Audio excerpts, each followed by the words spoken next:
The next dude I had on the list is not hippie-ish, and that's Cliff Burton from Metallica. Yes. Change the So, base for the metal forever. He's called Saint Cliff, in my opinion. guys have a framed picture of him hanging in the bar, right? In the How Customers. can you not think every bar in the world that should? I mean, if you don't know about Cliff Burton, please, Bruce, fill us in.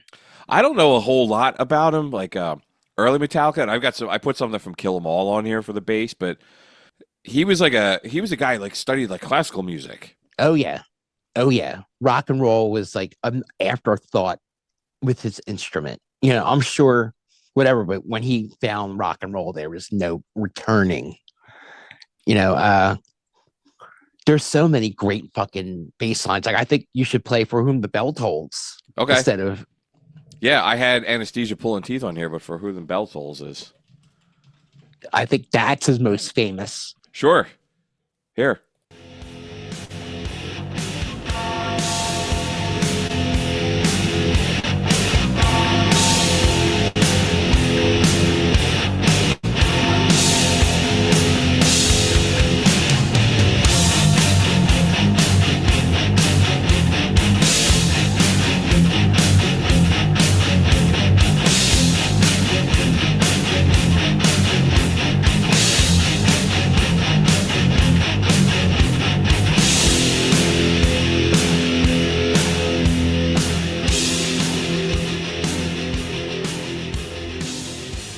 I'm gonna stop it there before the lyrics come in because I feel like that's like that We're gonna open. get sued. Everybody knows that opening just blows you Yeah, up. I mean, I thought it was a game changer. You ever see the movie Zombieland? Yes, They open with that, like the movie credits while that fucking song's going off. And I remember seeing it in the theater. I'm like, yeah,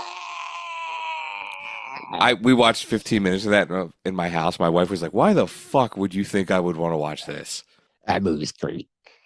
But Cliff Burton was tragically killed in a bus accident in like Sweden or Germany or somewhere. They were on the tour with a bunch of other metal bands, and they were driving to the next gig, and the bus flipped over and it killed Cliff.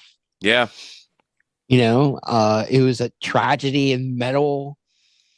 The whole metal world felt it. Hey, he was only 24 years old. Just another guy Exact. that just And the way they say it, it's like, you're on tour, you're untouchable. Nothing can happen to you. You're on tour, you're untouchable. You have all these people watching out for you. And something like that, it really fucked the band up. I always felt like when he died, like it was one of those I don't know, maybe it's just some heavy metal dude who died. He's probably doing something stupid and dumb and it's like kind of like Randy Rhoads too. It's like Yeah. yeah, just wrong place, wrong time and just died in a horrible accident. Cliff was very much like Randy, like very much into his instrument and nothing else mattered. People would be out partying, he'd be Right. with his instrument.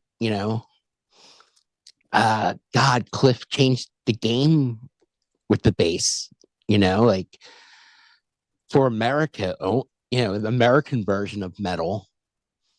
I mean, before him, the bass from Iron Maiden. That was like the only thing in metal that really mattered in bass player was that guy in metal. And then Cliff Burton came in, and that was part of Metallica's magic was Cliff Burton. Yeah, the bass player like an American heavy metal music. Because I'm thinking like Anthrax too. Like Anthrax, like I was Oh, they got listening. a great bass player, Joe Belly. Yeah.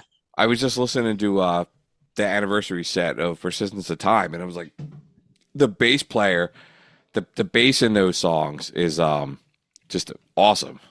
Oh, he's a monster. He's great live too. He's like a professional wrestler. I was just thinking like the opening, like we're getting off track, but like this like the first 10 seconds of Time by Anthrax, like no, got the time. Yeah.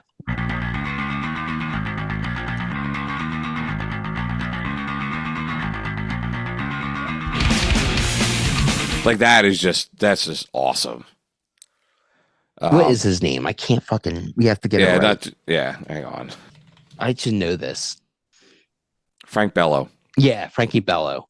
Yeah, Frankie Bello, man's a fucking monster. I always felt so. Even though I can't come up with his name right now. I always, Right. you know, he's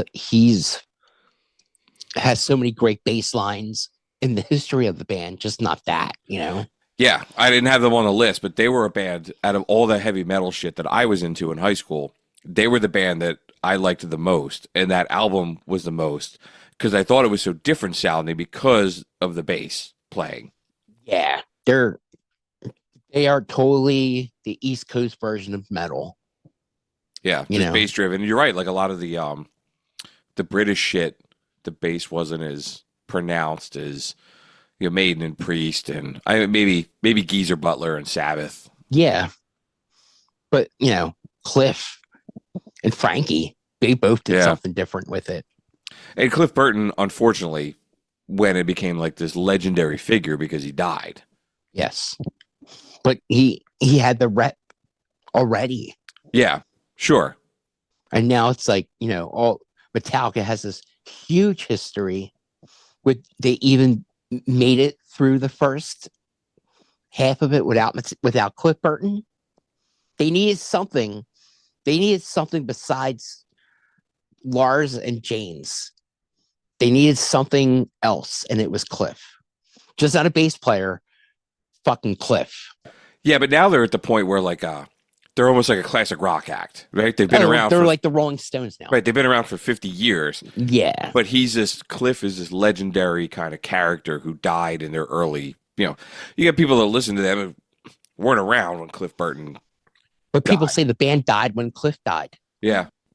There's a lot of people that stopped listening to Metallica after Cliff Burton died, especially with the fucking Black album.